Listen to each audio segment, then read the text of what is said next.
E olha só, o presidente Lula voltou a subir o tom e criticar o presidente do Banco Central, Roberto Campos Neto, por causa do patamar elevado da taxa básica de juros. Olha só, durante o anúncio do novo Minha Casa Minha Vida, Lula disse que Campos Neto não é dono do Brasil. Eu abro aspas, tá, nessa fala do Lula e vamos ouvir. O presidente do Banco Central só tem que entender que ele não é dono do Brasil. Ele está exercendo um cargo que foi indicado pelo Senado. E ninguém está pedindo nenhum absurdo. Nós estamos pedindo os juros precisam ser menores para facilitar que os empresários possam tomar crédito, para facilitar que a economia volte a crescer, para facilitar que o pequeno e médio empreendedor, possa financiar o seu negócio, para financiar pequeno e médio empresário. É só isso. O que estamos querendo demais? Nada. Só queremos viver em paz.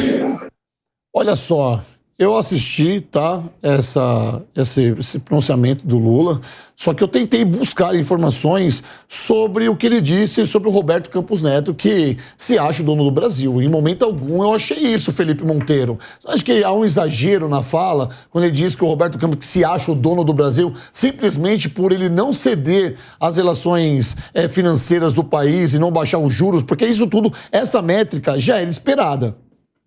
Rodolfo, eu sempre defendi, né, que o Banco Central, e assim no mundo todo, além de perseguir a redução da inflação, tem que perseguir também o desenvolvimento econômico do seu país. Todo país do mundo vai nessa linha, né? O Brasil, por ter um histórico de inflação elevada, infelizmente, a busca pelo desenvolvimento econômico que o Banco Central do Brasil deveria perseguir foi deixada de lado, né? Então, o banqueiro central sempre busca e visa somente reduzir a inflação. Inflação é um imposto que afeta mais a classe mais pobre, não é? Mas, sem desenvolvimento econômico, o Brasil não irá prosperar.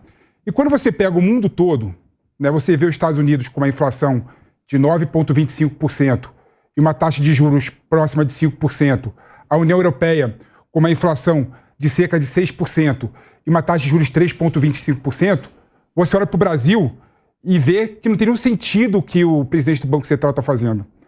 Porque a inflação está perto de 6% e a taxa de juros é a maior do mundo, 13,75%. Ou seja, o Lula tem razão em criticar o banqueiro do Banco Central. E isso faz parte da democracia e faz parte da política. O banqueiro do Banco Central não está protegido de críticas. Então, então tem que parar com esse negócio de não poder criticar o Banco Central. O Lula está certo, sim. Tá? O Brasil tem uma das menores inflações do mundo e a maior taxa de juros do mundo. Não tem justificativa plausível para defender isso, né? Tá. Por isso que o Banco Central agora está apontando que vai reduzir os juros. Vamos lá. Senhores, os quatro que estão aqui comigo na mesa, tá? Nós estamos falando por uma grande audiência, que em sua maioria não entende muito sobre essa taxa de juros, sabe, do jeito que nós falamos aqui, e sobre o desenvolvimento econômico. Sabe da taxa de juros quando vai no mercado, como o Negão cansou de repetir aqui, comprar o arroz. Isso. O Negão dá uma aula de economia aqui na prática quando ele vai no mercado. Já ele vai falar disso, tá bom? Só que eu gostaria do respeito de vocês agora com as pessoas que estão em casa e que vocês, ao tecerem os comentários de vocês, expliquem o que vocês entendem sobre isso, porque eu vou deixar o Felipe aqui explicar de fato o que de fato, sendo redundante, o desenvolvimento econômico que precisa aumentar, mas essa linha da inflação que tem que diminuir. Porque se o Roberto Campos foi elogiado lá em setembro pelo então candidato à presidência, Luiz Inácio Lula da Silva, que falou que não ia se meter na economia, que ia andar de mãos dadas com o Roberto Campos Neto, e de repente ele se opõe. E na economia não mudou muita coisa. O Roberto Campos ainda permanece com aquela mesma economia de setembro do ano passado, ou seja, quase um ano. O que será que mudou na cabeça do Lula? Negão, pegando a linha de raciocínio aqui do Felipe Monteiro. Pode dar um exemplo concreto? Mas Opa, claro, por favor, vamos colocar. Assim, já faço a pergunta para você. Para vocês entenderem, assim, que está em casa, assim, para você fazer um projeto de infraestrutura, para você fazer, por exemplo, saneamento básico, né, que leva esgoto, trata o esgoto, leva a água tratada para a população, né? Quando o empresário decide investir nisso, em saneamento básico, a taxa interna de retorno, que é o quanto ele ganha, quanto ele lucra no projeto, é em torno de 12% o projeto. Quando eu coloco a taxa de juros em 13,75%, o que eu estou fazendo? Eu estou fazendo com que, para o empresário, seja mais interessante ser um rentista, comprar o título da dívida pública brasileira e receber 13,75% capitalismo de capitalização, do que investir em infraestrutura para levar água e esgoto para a população.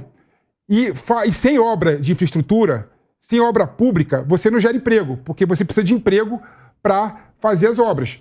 Então você faz com que o Brasil fique parado. Então esse é o exemplo concreto que eu queria dar, Rodolfo. Tudo bem, não. O seu exemplo é perfeito. É que para eu colocar o que eu penso aqui sobre o desenvolvimento econômico e como você colocou o saneamento básico, existe uma palavra que nós não podemos falar aqui na Jovem Pan. Não podemos falar, que rima com pão, com ão, que começa com co. Então eu não posso colocar essa palavra aqui, senão a gente, pelo amor de Deus. Mas é tão difícil você abrir uma licitação para cuidar desse desenvolvimento econômico, porque as obras são superfaturadas no país. As obras são superfaturadas no país. Se você não tem um desenvolvimento econômico, não é por culpa do governo passado, é porque nós temos uma história gigantesca de desvio de dinheiro no país. E muita gente fala, o país foi colonizado pelos portugueses, que lá em 1500 já trocavam espelho por ouro, já eram corruptores. Olha só, vamos trazer para agora, tá? O porquê que é tão difícil falar de desenvolvimento econômico no país. Quando o Felipe traz os Estados Unidos aqui, para mim não encaixa muito, negão, porque os Estados Unidos está numa outra esfera, os Estados Unidos tem uma outra economia. É muito difícil comparar a gente com os Estados Unidos, você entendeu? Mas vamos pegar a linha da infração, por exemplo, que deveria diminuir e o Campos deu uma segurada. Para vocês entenderem, eu tenho um jeito um pouquinho, bem parecido com o do Felipe, na verdade, eu gosto do jeito que ele explica, certo? Mas vamos supor aí que você estava passando pela rua e achou um envelope que tinha R$1.000.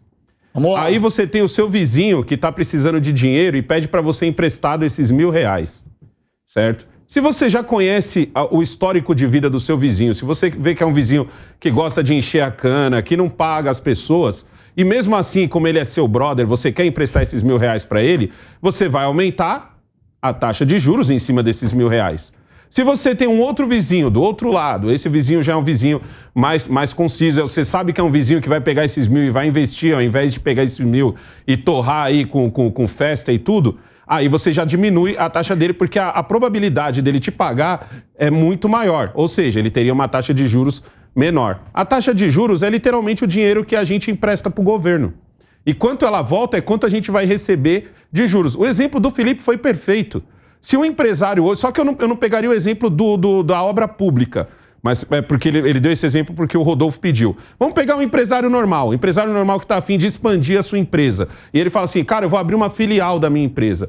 E ele tem um dinheiro para investir nessa filial. Quando ele fizer a mesma conta, entendeu? E vê que ele vai ter uma rentabilidade maior deixando nos juros, ele pega e não investe em abrir uma outra filial. Ou seja, ele não cria mais empregos, ele não cria empregos satélites, que são aqueles que se desenvolvem em volta dele. É de suma importância também esses empregos satélites? Exatamente, é de suma importância. Só que assim, por que a taxa de juros não abaixa no Brasil, mesmo com a gente estando ali mais ou menos? Porque a gente tem um governo gastão. O nosso governante é simplesmente o vizinho gastão. Então, por que a taxa... E outra, o Roberto Campos Melo é só um entre 9, se eu não me engano, que tem que decidir em como vai ficar a taxa de juros. Talvez ela desça... O Campos Neto. Talvez ela desça um pouco agora, muito por causa do arcabouço. Porque até então, a gente tem um presidente que foi eleito sem um plano. A gente praticamente deu um cheque em branco para ele, a gente, assim que eu falo, quem votou nele, né?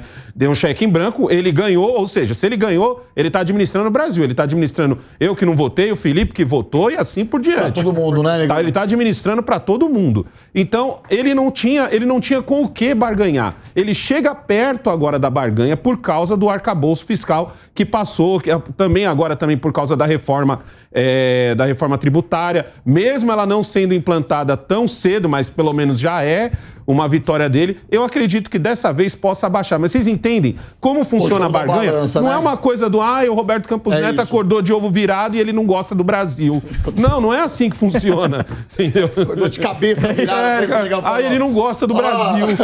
Acordou de cabeça virada, foi isso que o Negão quis exemplo do dizer. Negão foi perfeito. Ricardo Valadão, que fez as suas anotações, deixa eu mostrar aqui. A Mel tá falando comigo no meu ponto aqui, minha diretora. Eu não posso deixar isso aqui passar em branco, Mel. Ele tem que falar sobre isso. Não, eu vou falar. Então, por favor, eu vou falar. manda ver. O Negão foi muito bem quando ele falou de excesso de gastos. O que acontece?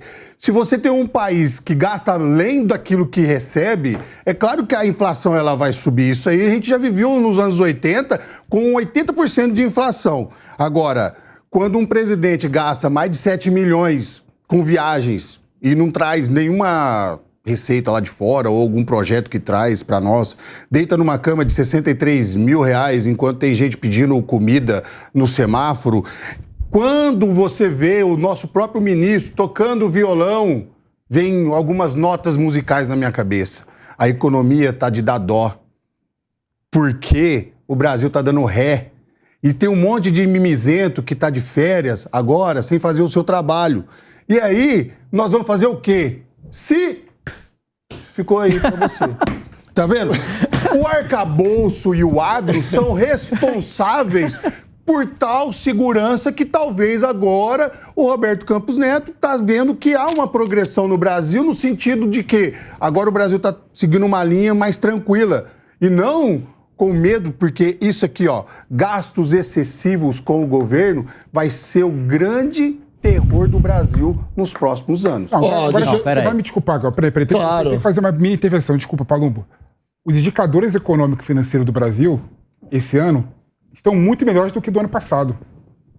O Brasil não gasta mais do que o Mas, governo gastou do ano Felipe, passado. ele não tem... Ele não tem uma base para poder. Ele tem agora. Negão, quando você compara a inflação do ano passado, quando o Campos Neto colocou a taxa de juros a 13,75%, era muito maior do que a inflação hoje em dia. Porque ele antecipou uma... Então, como é que você justifica manter a mesma taxa de juros para a inflação muito inferior? Mas ele só conseguiu, duas vitórias agora, praticamente uma em cima da outra. Só tem um ponto no discurso. Arcabouço fiscal e reforma tributária vieram juntas. Felipe, por favor, só tem um ponto no discurso do Ricardo que eu acho que ainda não faz muito sentido. Por exemplo, lógico, quando a gente fala que 7 milhões em viagens, que não trouxe nenhum benefício até agora, todo presidente, quando vai fazer essas viagens, quando faz essas viagens internacionais, o fruto nunca vem junto com ele naquele momento. São frutos futuros.